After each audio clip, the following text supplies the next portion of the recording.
열왕기하 11장 말씀은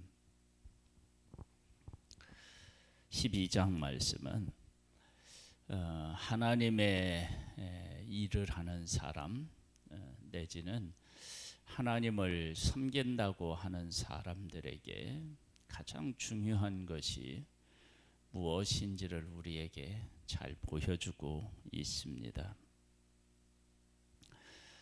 북쪽에 아합이 왕이었고, 그 아합은 우상의 선지자 이세벨을 아내로 맞이해서 북쪽 이스라엘이 하나님을 떠나서 우상을 섬기는 일을 하고, 그리고 남쪽 유다도 그 일에 함께하고, 또 우상을 그렇게 섬겼던 그 아합의 딸하고 남쪽 유다 왕이 또 결혼을 하는 이런 일들이 있었는데, 그런 일들이 어떻게 그 우리들 안으로 스며들어 오는가, 그런 문제를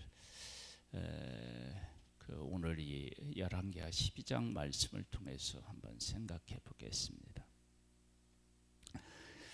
12장 1절입니다. 예후의 제7년에 요아스가 왕이 되어 예루살렘에서 40년간 통치하니라. 40년이에요. 그러니까 7살에 요아스가 왕이 되던가요? 그런데 40년 동안 통치했으니까요. 한번 볼까요? 그의 어머니의 이름은 시비아라 브헬세바 사람이더라. 요아스는 제사장 여호야다가 그를 교훈하는 모든 날 동안에는 여호와 보시기에 정직히 행하였으되, 다만 산당들을 제거하지 아니하였으므로 백성이 여전히 산당에서 제사하며 분향하였더라. 두 가지를 지금 이야기하고 있어요. 하나는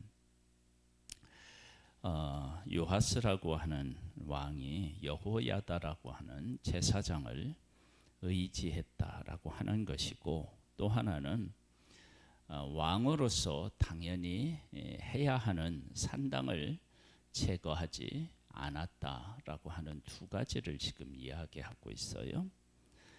요아스가 제사장들에게 이르되, 여호와의 성전에 거룩하게 하여 드리는 모든 은 곧 사람이 통용하는 은이나 각 사람의 몸값으로 드리는 은이나 자환하여 여호와의 성전에 드리는 모든 은을 제사장들이 각각 아는 자에게서 받아들여 성전의 어느 곳이든지 파손된 것을 보거든 그것을 수리하라 하였으나, 요아스 왕 제 23년에 이르도록 제사장들이 성전에 파손된 데를 수리하지 아니하였더라.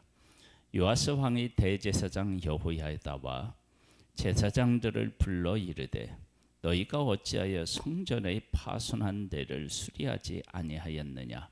이제부터는 너희가 아는 사람에게서 은을 받지 말고 그들의 성전에 파손된 데를 위하여 드리게 하라. 제사장들이 다시는 백성에게 은을 받지 아니하고 성전 파손한 것을 수리하지도 아니하기로 동의하니라.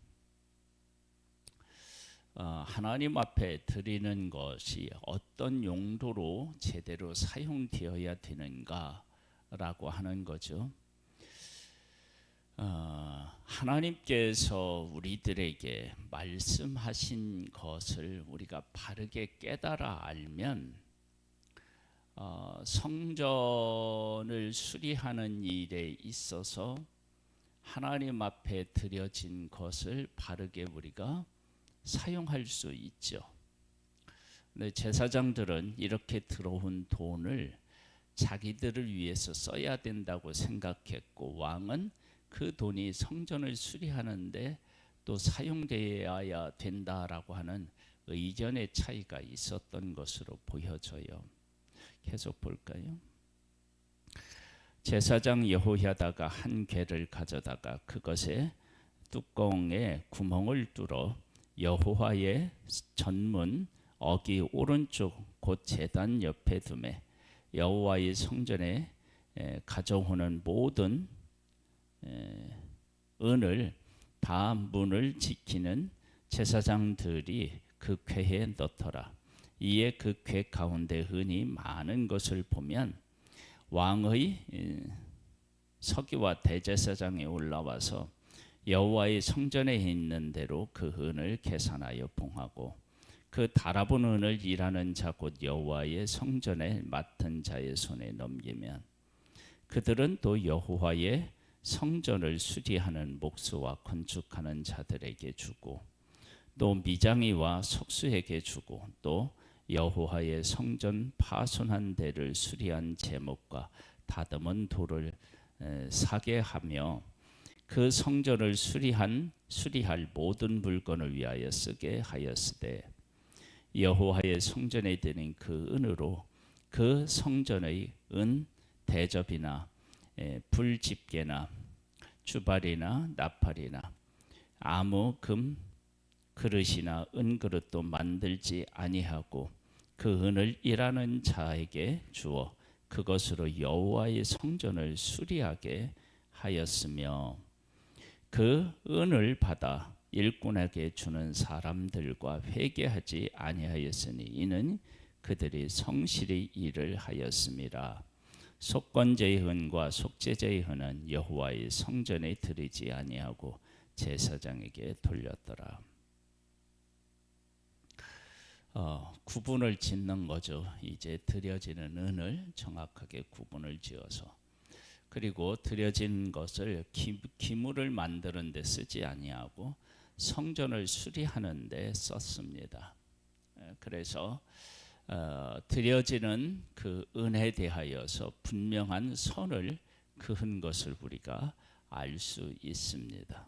오해의 소지, 착각의 소지지, 또 자기 위주로 했던 모든 것들이 이제 다 이제 제자리를 찾은 거예요.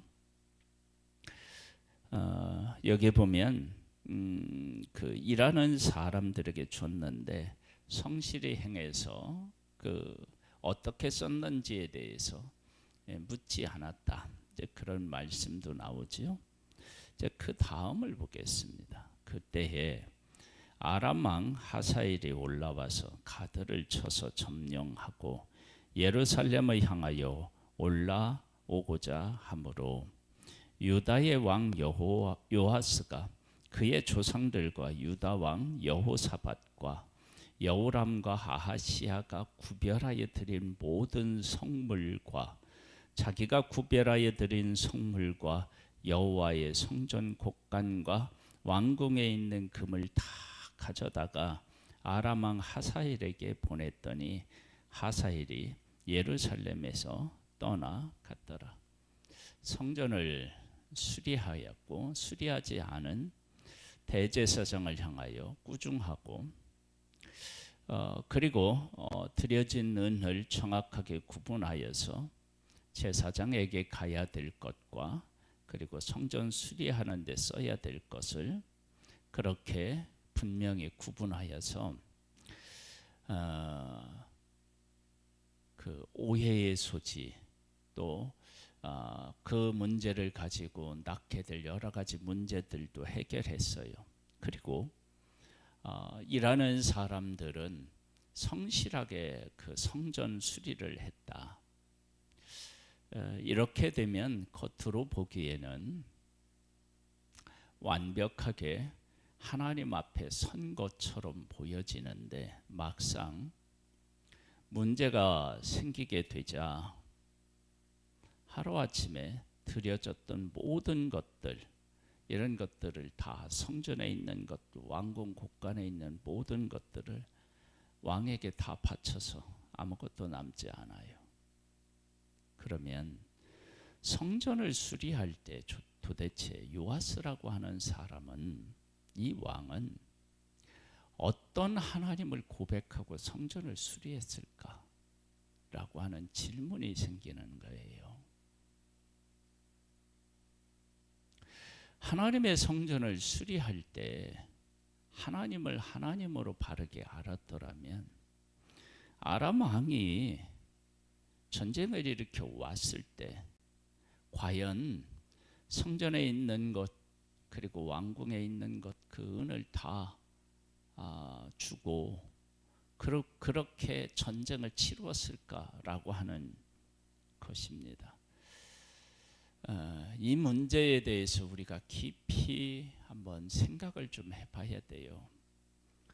우리가 하나님의 일을 하는데 우리가 하나님이 어떤 하나님이신지를 제대로 깨달아 알고 고백하지 못한다. 그러면 그 다음에 어떤 문제가 생기면 그 문제를 해결할 수 있는 능력이 우리에게 없고요.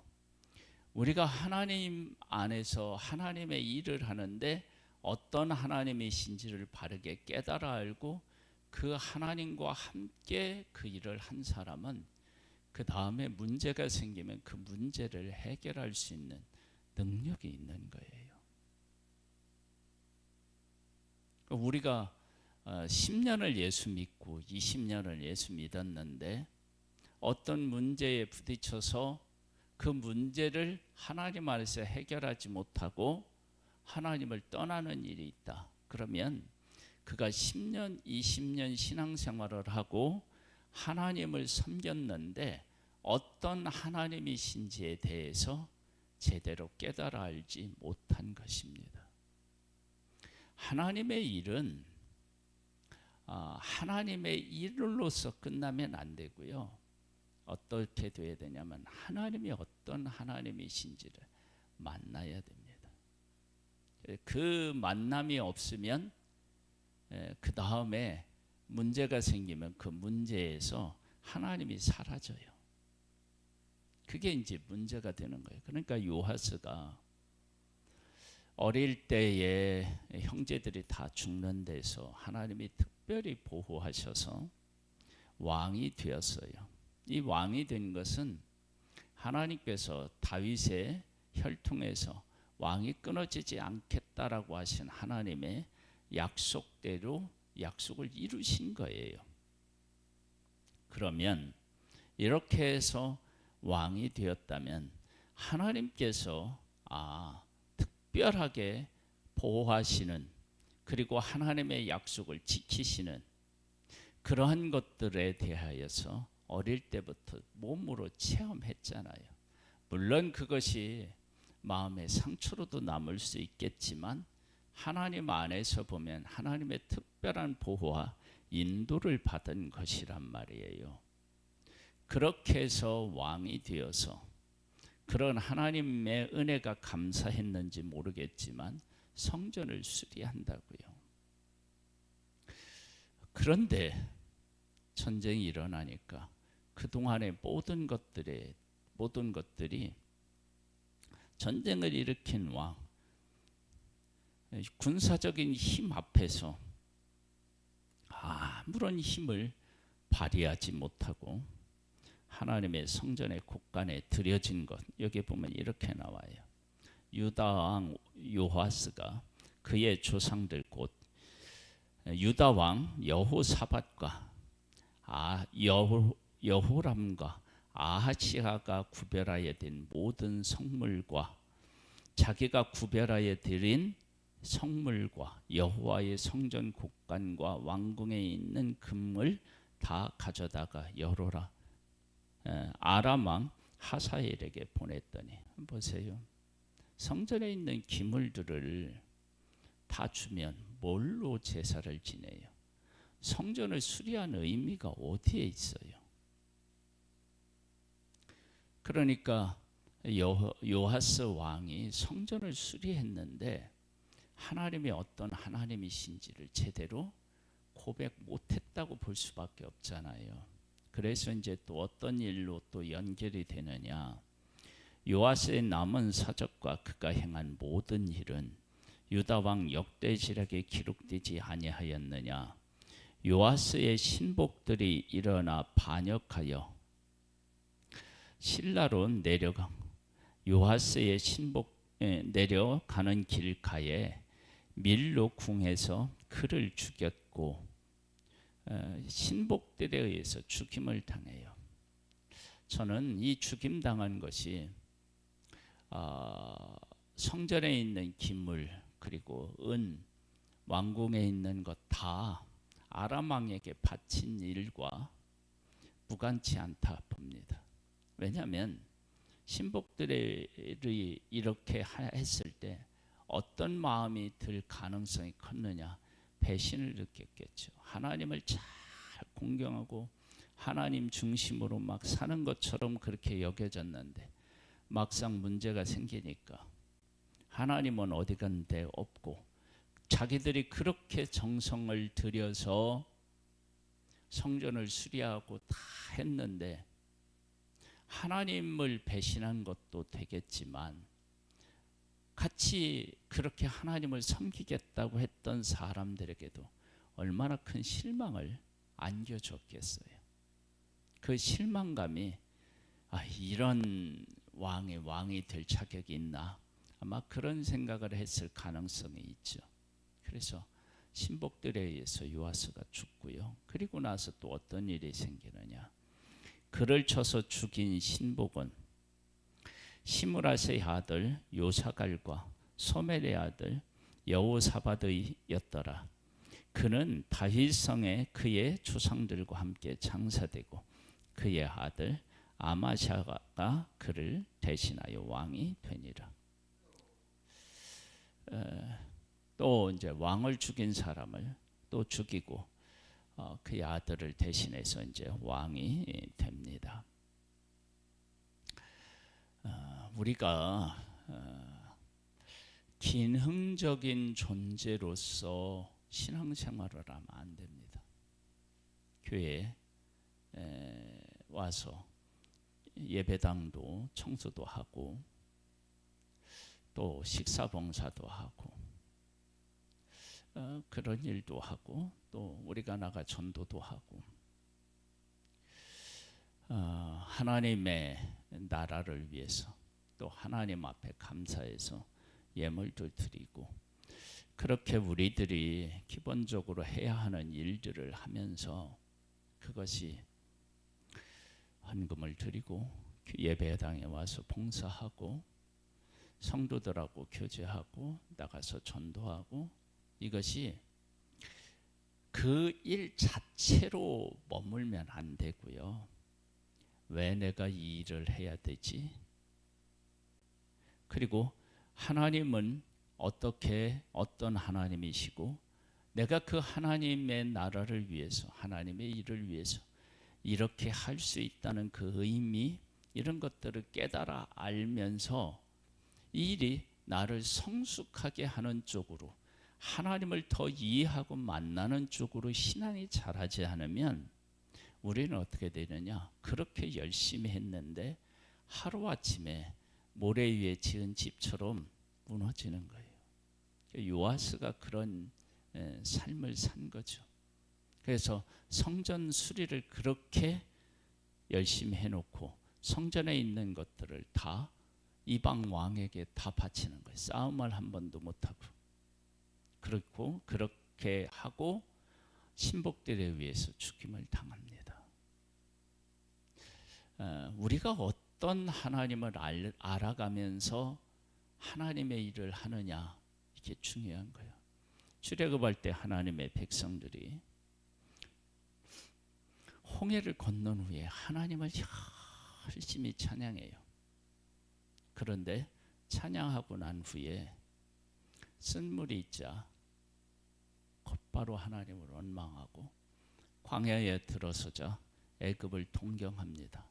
신앙의 뿌리가 없는 거예요. 그런 와중에 여호수아와 갈렙은 애굽에서 노예 생활을 하고 10가지 재앙을 보고 홍해를 건너고 광야를 통과하는 그 모든 과정을 통해서 하나님이 어떤 분이신지를 알았던 거예요. 나의 지금 현실은 내가 지금 하고 있는 하나님의 일은 나의 신앙에 어떤 영향을 미치고 있는지를 잘 깨달아 알아서 하나님을 바르게 깨달아 알고 하나님 안에서 견고히 서는 진짜 믿음의 사람이 되어야 될 줄로 믿습니다.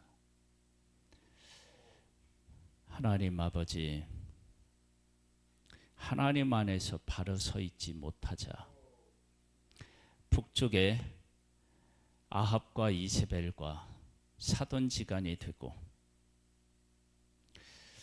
또 함께 타락하는 그런 모습들을 보게 됩니다. 왜 그렇게 되었느냐? 그걸 요아스의 모습에서 확인할 수 있는데 하나님의 일을 하면서 하나님을 깨달아 알지 못하고 하나님 안에 바로 서지 못하면 생기는 일입니다.